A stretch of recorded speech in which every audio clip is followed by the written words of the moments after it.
Hello and welcome to YNWA Transfer News, your ultimate source for all Liverpool FC transfer news. Our first news is this. Arne Slot's fines shows Liverpool boss's true colors despite denying Hugo Ekitike's claim.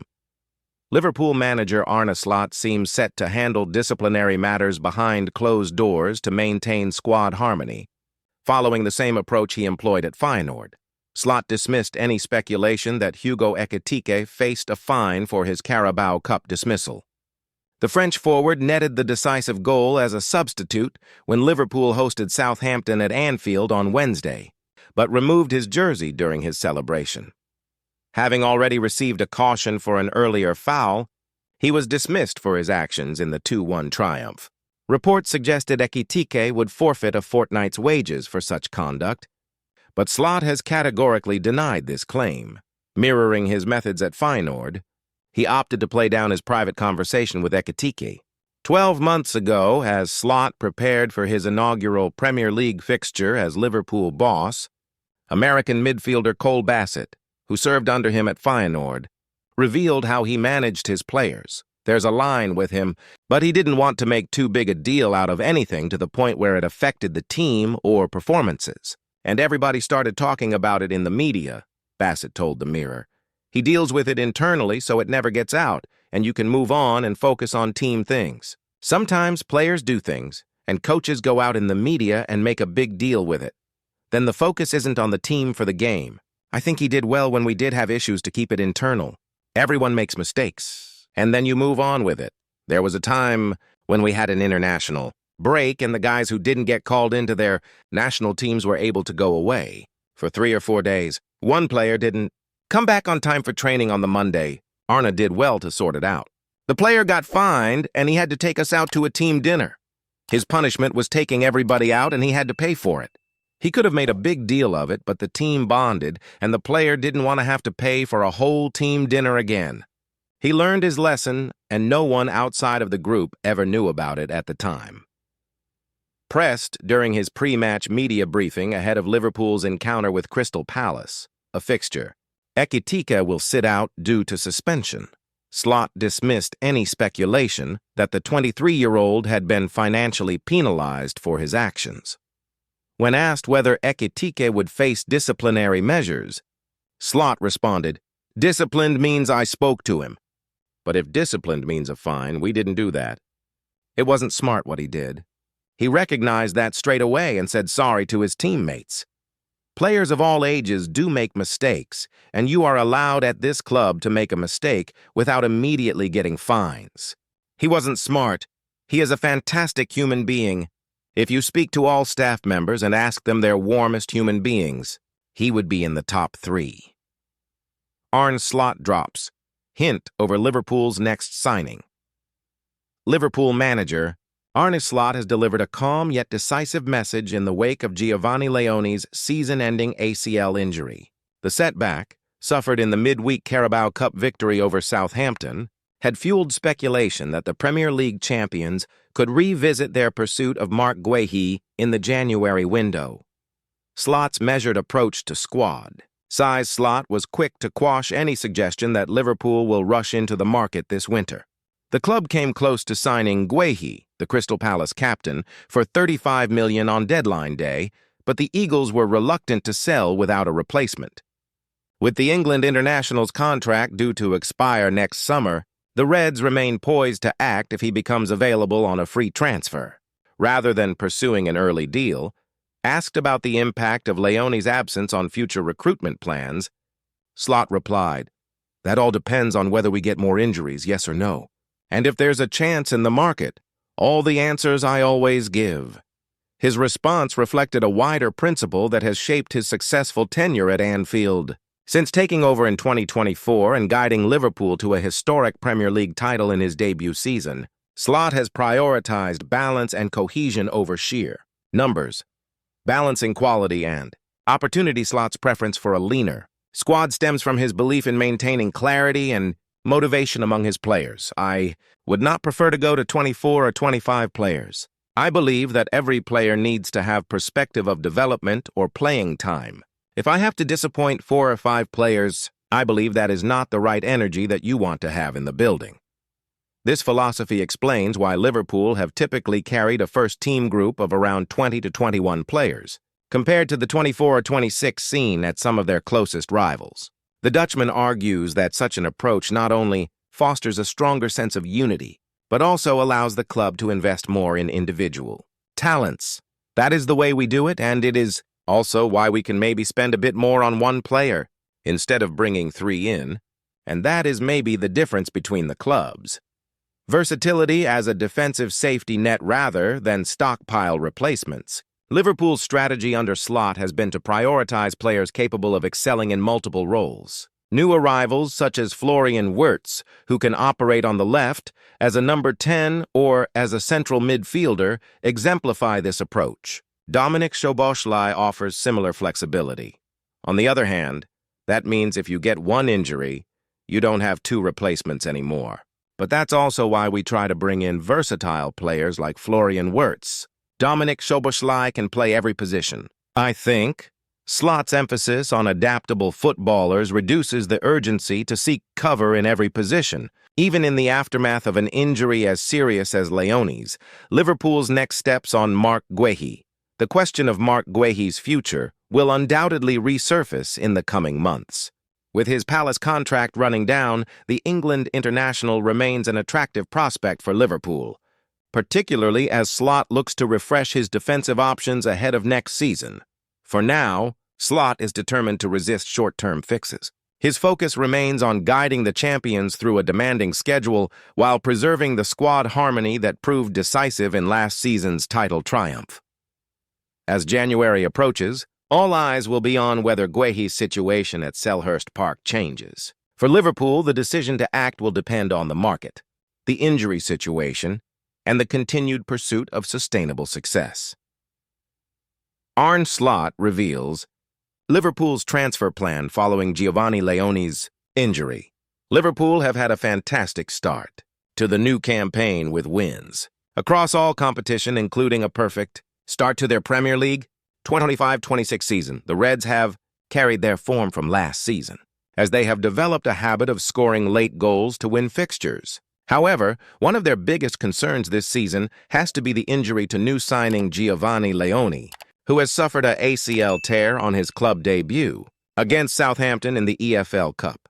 The Italian defender had a great outing, but suffered a blow right at the end of the game and was immediately stretchered out of the field. Slot has revealed that he will be back in action after almost a year, as these injuries take a lot of injury to heal and also in rehabilitation. So now, Liverpool only have 3 designated center-backs available for selection in Virgil van Dijk, Ibrahima Konate, and Joe Gomez, with Wataru Endo also slotting in as a makeshift option.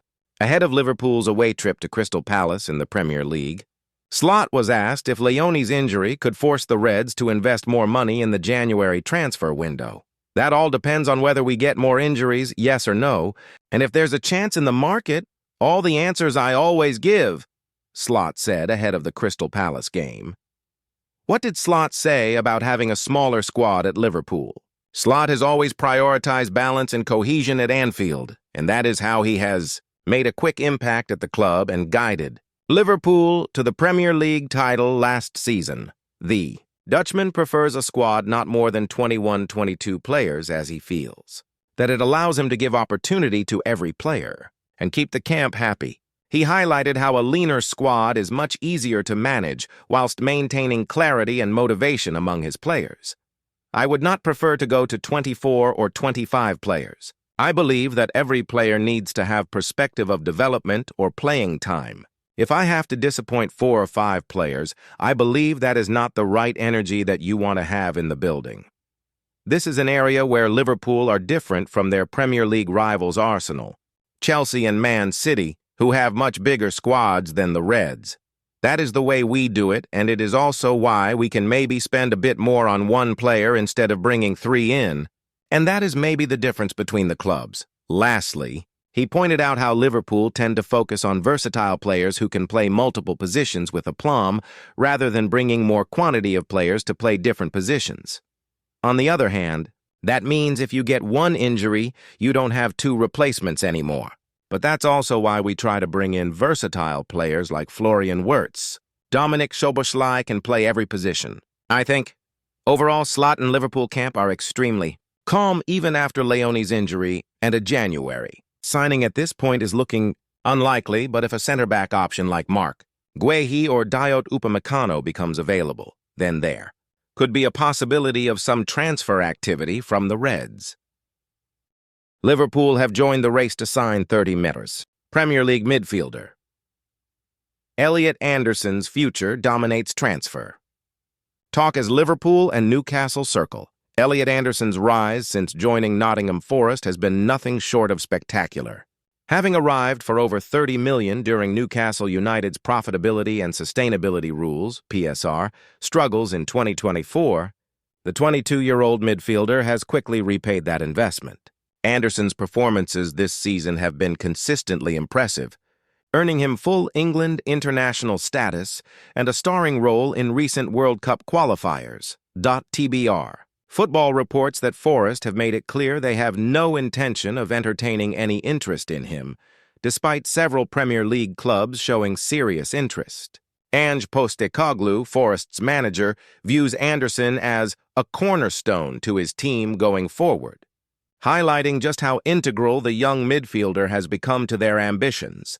This determination to keep Anderson signals the growing confidence at Forest under Postecoglou's leadership.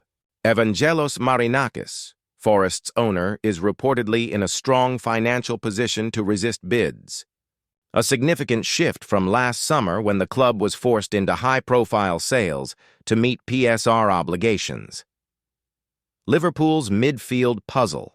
Liverpool, the reigning Premier League champions under Arne Slot, are reportedly seeking a defensive midfielder. According to TBR Football, Liverpool plan to sign a defensive midfielder in the upcoming transfer windows, with Brighton's Carlos Baleba among the top targets. However, there is also growing speculation that the Merseyside club could consider Anderson as part of their strategy to reinforce the midfield. Ryan Gravenberch's development into one of the finest number 6 players in world. Football has stabilized the Reds' core, but Slot wants added depth and versatility in the engine room. Anderson's mix of creativity, work rate, and recent England call-up make him a particularly attractive option. TBR Football further noted that Newcastle United would love the chance to bring him back home to Tyneside, emphasizing the competitive nature of this potential transfer battle. Newcastle's lingering regret, Eddie Howe's regret over Anderson's departure, remains palpable. The Magpies manager reportedly never wanted to lose Anderson in the summer of 2024, but financial pressures forced Newcastle's hand. As the midfielder's reputation grows, the desire to re-sign their academy product intensifies, though Forest's firm stance makes any such return unlikely at present. Forest's resilience in keeping hold of Anderson could be pivotal for their ambitions both domestically and in Europe. Their success in doing so would also serve as a statement of intent as they aim to establish themselves as regular challengers for continental competition spots. Transfer. Saga set to intensify. With Anderson already a full England international and set to play a key role in the 2026 World Cup build-up, his value is only expected to rise. Forest's resolve will likely be tested again in upcoming transfer windows, especially if Liverpool decide that Anderson is the right fit for Slot's evolving system. For now, Postecoglou's vision is clear, and keeping Anderson at the City ground will remain a top priority for both the manager and the club's hierarchy. Our view. Anfield Index analysis. The growing talk around Elliot Anderson is intriguing. Arne Slot has already proven he can mold a title-winning team in his debut season, and strengthening the midfield remains key to sustaining that success across all competitions. Anderson, though not a traditional holding midfielder, offers a unique profile. His energy, tactical intelligence, and eye for a pass have been central to Forest's resurgence, and his versatility could help Liverpool in more advanced midfield roles or as a dynamic partner to Gravenberch. The challenge lies in whether Forest can maintain their resistance to offers. With Champions League football and the lure of working under Slot in a title-defending side, Anderson might eventually see Anfield as a natural next step. His ability to link play and his composure under pressure suggest he could adapt quickly to Liverpool's high-tempo style. From the fans' angle, this pursuit would feel ambitious yet strategic. The idea of adding another young England-capped player in his prime years aligns with Liverpool's recruitment ethos. It also shows Slot's intent to keep the squad competitive on all fronts while building for the future. The potential stumbling block remains Forest's valuation and their apparent unwillingness to sell. If Anderson becomes Liverpool's top midfield target, the coming windows could see a fascinating tug-of-war. For now, supporters will watch closely as this story unfolds, hopeful that the club can seize an opportunity to add another rising star to an already formidable team. Thank you for watching. Like and comment, subscribe.